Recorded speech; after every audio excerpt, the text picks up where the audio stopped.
शर्मिंदगी होती है कि कम सत्ता पक्ष के ऐसे विधायक हैं।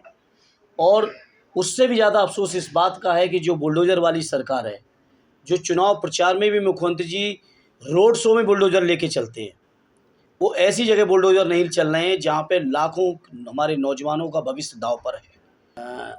मुझे खुशी है कि आज उस मुकदमे का भी फैसला भी आया है और हमारे सारे 29 साथी जो उस मुकदमे में मुलजिम बनाए गए थे गलत तरीके से और राजनीतिक नीयत से, माननीय न्यायालय द्वारा आज हम सभी को बाइज्जत बरी कर दिया गया है। और इसलिए आप सबके माध्यम से माननीय न्यायालय का मैं आभार व्यक्त करता हूं और धन्यवाद देता हूं।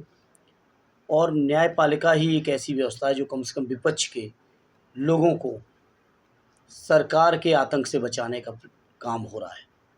और इसीलिए हम समाजवादी लोग लगातार न्यायपालिका का सम्मान करते हैं। देश के संविधान की रक्षा के लिए हम लोग लगातार संघर्षरत हैं।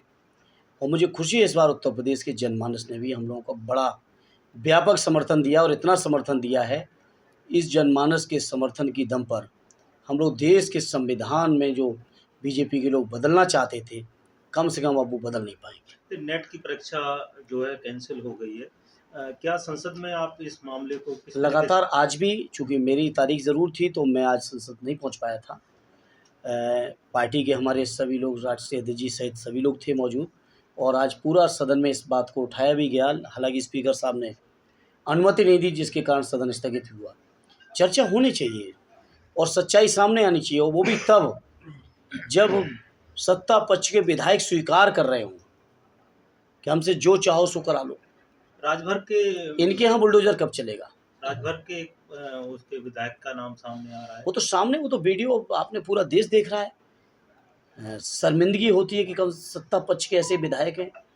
और उससे भी ज़्यादा अफसोस इस बात का है कि जो बुलडोज़र वाली सरकार है, जो चुनाव प्रचार में भी मुख्यमंत्री जी रोड शो में बुलडोज़र लेके चलते हैं, वो ऐसी जगह बुलडोज़र नहीं चल रहे हैं जहाँ पे लाखों हमारे नौजवानों का भविष्य दांव पर है।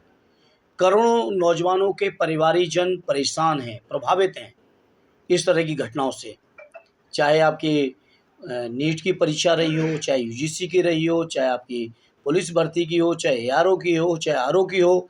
अब तक मैं समझता हूँ योगी जी के राज में 14-15 परीक्षाएं ऐसी जिनके पेपर लीक हो चुके हैं और सुनियोजित लीक कराते हैं। अपने लोगों को लाभ पहुंचाने के लिए लीक करा रहे हैं, करोड़ों रुपए कमा रहे हैं, अपने लोगों को लाभ दे रहे हैं। और जो देश के जो गरीब नौजवान हैं, जो उम्मीद लगाए इन परीक्षाओं के माध्यम से अच्छी पढ़ाई कर पाएंगे, अच्छी नौकरी कर पाएंगे, उनकी उम्मीदों पर पानी फेरा जा रहा है। बरेली में गैंगवार हुआ है जिसमें भाजपा के विधायक एक तरफ हैं, दूसरी तरफ भी भाजपा के पूर्व विधायक हैं और गैंगवार के कई सारे वीडियो इस तरीके से सामने आए। इसको इनके यहाँ बुलडोजर कब चलेगा? सवाल ये है। वो बीजेपी के हैं तो उनके यहाँ बुलडोजर नहीं चलेगा। सांसद जी, आपने कहा कि संविधान की बचाने की बात कही, भाजपा संविधान बदल देगी। आपके साथ उस पार्टी के लोग हैं, कांग्रेस के, जिन्होंने आपातकाल लगाया और धारा 356 का सरकारों को राष्ट्रपति शासन लगाने का सबसे ज्यादा दुरुपयोग उन्होंने किया। उनके साथ रह के आप संविधान बचाने की बात कैसे कह सकते हैं? नहीं, बिल्कुल संविधान बचाने की बात कल हमारे राष्ट्रीय अध्यक्ष जी ने भी संसद भवन से इसी बात को कहा कि जो घटना आज से 50 साल पहले की है, 49 साल पहले की, और उस घटना पर आज की कांग्रेस पार्टी खुद अफसोस जाहिर कर चुकी है और इस बात को कह चुके हैं कि वो उस समय की परिस्थितियों में जो भी हुआ वो घटना गलत हुई। तो आज हम 50 साल पीछे चलें कि आने वाले नौजवानों के भविष्य की तरफ देखा जाए। आप ही जवाब दे दो। सांसद जी, समाजवादी कार्यालय पे लखनऊ पे भावी प्रधानमंत्री के तौर पे बधाइयां दी अखिलेश जी के लिए, पोस्टर्स छपे। देखिए, मैं इंडिया गठबंधन का जिम्मेदार व्यक्ति हूँ। जो भी फैसला होगा पार्टी या हमारा पूरा गठबंधन लेगा। 26 में क्या तस्वीर रहेगी यूपी की? 27 में चुनाव होना है। हालांकि आप 26 निकल गया, 26 में हो जाए, 25 में हो जाए तो और अच्छा, 24 में हो जाए तो और भी अच्छा है। लेकिन जब भी चुनाव होगा प्रचंड बहुमत के साथ समाजवादी पार्टी उत्तर प्रदेश सरकार। यूपी में सरकार बदलने की भी क्या रणनीति आपकी तरफ से कुछ?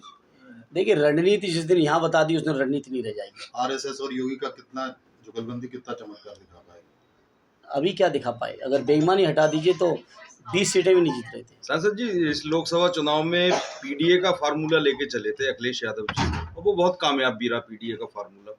तो क्या 2027 के चुनाव में उस फार्मूले पर पार्टी चलेगी या कुछ और उसमें बदलाव होगा? देखिए, निश्चित तौर पर वो फार्मूला तो है ही, हालांकि अलग अलग तरीके से हम लोग पहले भी काम किए हैं, लेकिन मुझे खुशी है कि इस बार जो आदरणीय राष्ट्रीय अध्यक्ष जी ने जो फार्मूला दिखाया है, जो एक एकता बनाई पीढ़ी के रास्ते से, उसको प्रदेश के जनमानस ने स्वीकार किया और स्वीकार ही नहीं किया।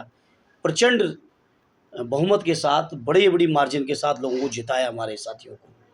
और 43 तो हम जीते हैं, 5 काउंटिंग में हराए गए, 48 होते। और काउंटिंग से पहले जो प्रैक्टिस पकड़ी गई थी, चाहे कार्यकर्ताओं के घरों में दबे, अगर हम बदायूं में बैठे हैं तो बदायूं के अंदर कोई थाना नहीं था जहाँ 100-150 कार्यकर्ता बंद नहीं थे। इस तरह की प्रैक्टिस पूरे उत्तर प्रदेश में की गई। आजमगढ़ की बात करें तो आजमगढ़ जिले के अंदर 1,10,000 रेड कार्ड इशू किए गए थे। काउंटिंग एजेंटों के घरों में काउंटिंग पास जारी होने के बाद दबिश मारी गई।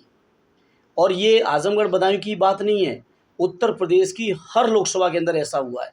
मैनपुरी में आतंक किया गया, कन्नौज में किया गया, बगल में संभल में हुआ। प्रदेश के हर जिले की अलग अलग कहानियां हैं। इन कहानियां अगर ये नहीं होती तो बीजेपी के लोग शायद दहाई में नहीं पहुंच पाते। सांसद जी, एक बदायूं में बच्चे का अपहरण हुआ है 2 दिन पहले 26 तारीख को, और उसका अभी तक पता नहीं चला है। बाइक से लोग लेके जा रहे थे। क्या सवाल कानून व्यवस्था पे फिर नहीं खड़ा हो रहा है? नहीं, बिल्कुल सवाल है। कानून व्यवस्था ध्वस्त है यहाँ की।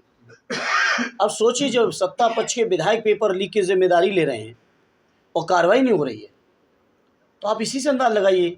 बरेली की घटना का आपने जिक्र किया, इस बात से अंदाज लगाइए।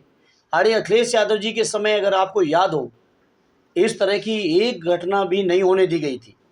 एक घटना हुई थी, 24 घंटे के अंदर बरामदगी करके दिखाई गई थी, इसी बदायूं के अंदर।